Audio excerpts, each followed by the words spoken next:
Before we get started, I'm doing a giveaway. First, to enter, you have to subscribe to this channel and like this video.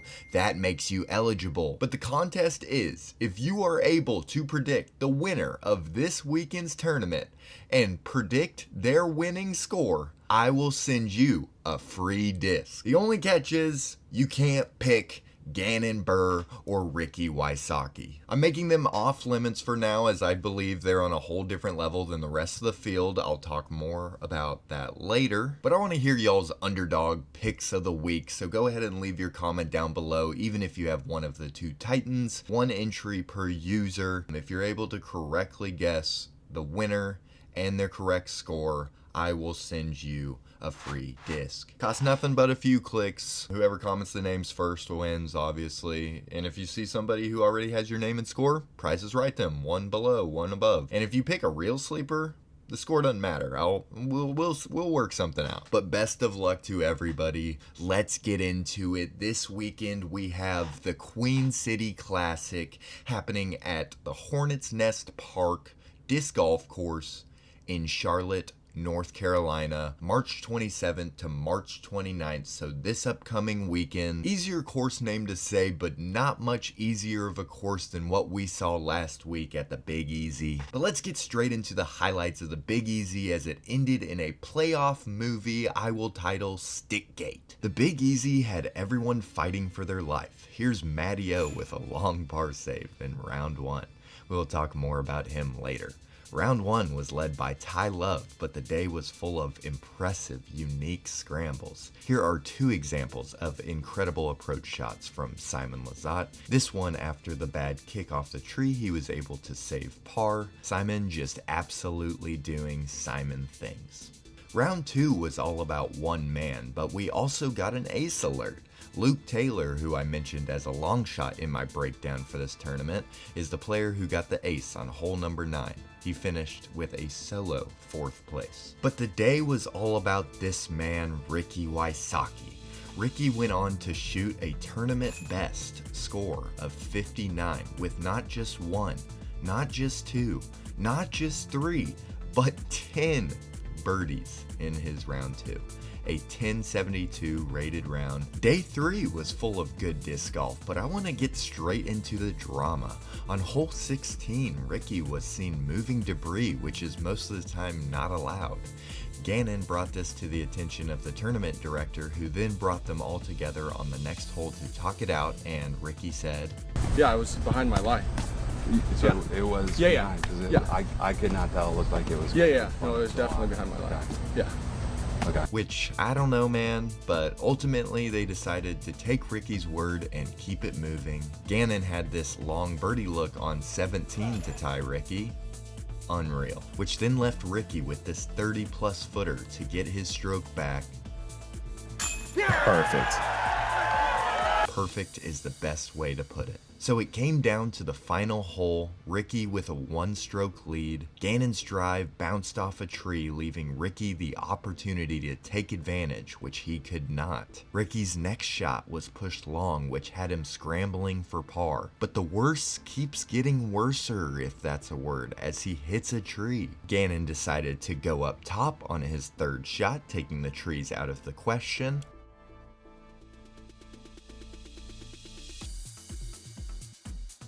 Absolutely perfect. Gannon is in for the par. Ricky needed a good approach shot here to give himself a look at bogey and to tie Gannon. He honestly did probably the best he could, leaving himself an over 50-footer to send this to a playoff hole.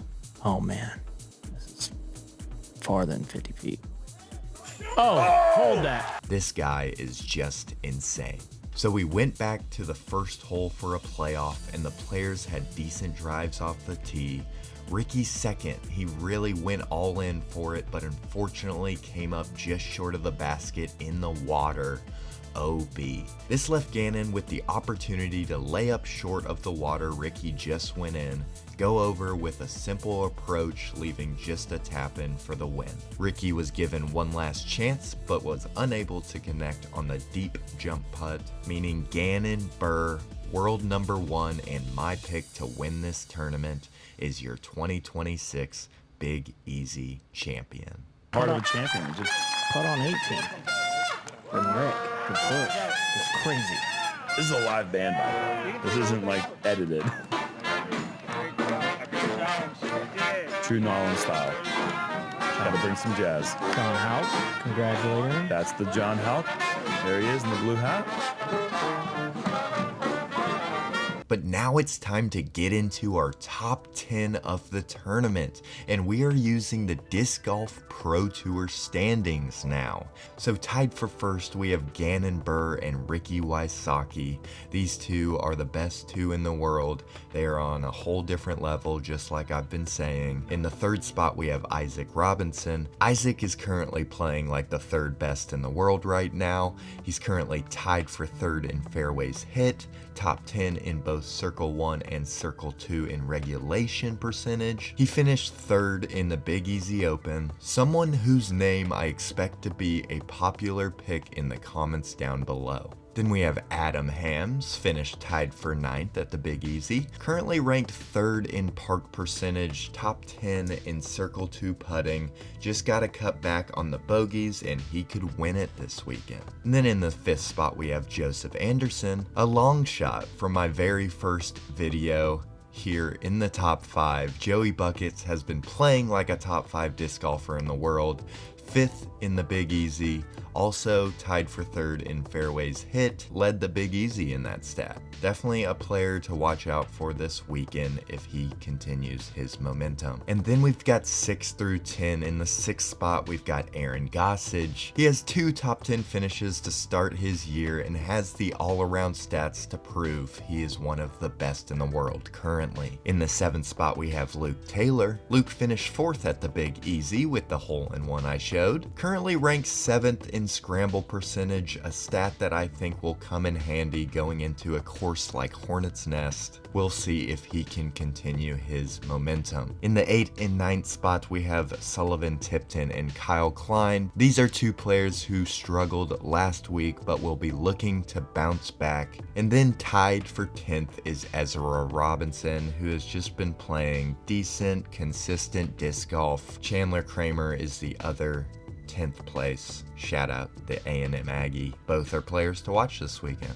Next, I've got some horses for y'all, and this just feels strange, but I'm gonna talk about the GOAT being a horse while I can. The first one I've got is Paul McBeth. Paul McBeth withdrew from the Big Easy Open due to an infection. He got 3rd place in the Supreme Flight Open, and if he didn't withdraw, maybe we'd be putting him up there in the Gannon and Ricky tier. Next one I got for you is Matthew Oram. Matty O is a really good scramble player and has also been putting it really well as of late. He finished tied for 9th at the Big Easy Open, an absolute legend whose PDGA resume goes back even further than McBeth somehow. If you're just getting into the sport, watch an interview with this guy and he'll be your new favorite disc golfer. Also helps that he's in really good form right now. Watch out for these 2 long-term veterans this weekend. Next, I've got some long shots for y'all, and this one also feels funny, but I'll talk about Niklas Anttila as a long shot for as long as I can as well. He didn't compete in the Big Easy Open, so that is why he is placed so low currently. He'll need a big week to bounce back up the standings and has all the attributes to do it. If the Circle 2 putts are falling for Anttila, he could really win this one. Next, I've got Austin Turner, who hasn't had the best start of his season with 2 tied for 50th place finishes, but he's currently ranked 15th in scramble percentage. He is from North Carolina and actually placed 3rd in an A-tier tourney at this course here in January of this year, the Charlotte Roar. But who won that tournament, you may ask? It's Paul Ulibarri. Paul finished 1st in the Charlotte Roar and is one of the 2 commentary voices you typically hear on the big cards, an absolute legend who will be looking to defend his home turf as well. And then what's this? A new challenger is approaching. Yes, it is Anthony Anselmo. Anthony Anselmo is a collegiate disc golfer. He plays for the University of North Carolina, Chapel Hill. He is a lefty, forehand dominant player who finished second at the Charlotte Roar in January. He just earned the highest rating for a lefty of all time. He's been killing it on the college series. He also putts with his right hand, which I just found interesting. Definitely a new name to watch out for this weekend. And these will be my top 5 to watch this weekend, but you can just go ahead and honestly zoom into these. Yep, perfect. There is a clear top 2, and in all honesty, Gannon Buhr or Ricky Wysocki is most likely to win this tournament. Definitely watch out for these two. In the 3rd spot, I have Paul McBeth. The GOAT is in good form, and I truly believe he will win one this year. I just don't know if this is the one he'll win, but definitely a player to watch out for. In the 4th spot, I have Anthony Anselmo. We'll see what that 1042 rating is all about. From what I've heard, he's got a real chance to win this weekend, so might be a sneaky pick in the comment section down below. And then in the last spot, I put Adam Hams, who actually finished 4th in the 2021 DGPT championship that took place at this course. He shot the lowest round of that entire tournament. Definitely could put it all together for a win this weekend. But my boy Nathan Queen won that tournament in 2021, so maybe he deserves the 5th spot. Niklas Anttila, also a deserving name. And then there's Ezra Robinson, also very obvious choice. Lots of names to like this weekend, but I do like Adam if he can avoid those bogeys that have been bringing him down. But now let me show y'all the course real quick. There were lots of videos of this course, but none of them have the layout for this course, so I'm just gonna pull up uDisc again. I'll tell y'all what we can expect. I'll give you what I believe to be the keys to success, and then finally I'll give y'all my winning prediction for the tournament. Alright y'all, here we are on uDisc, and as you can tell, we are in for another difficult course this weekend. Through the trees. It's thin, it's long, it's tightly wooded. I expect lots of circle 2 putt looks.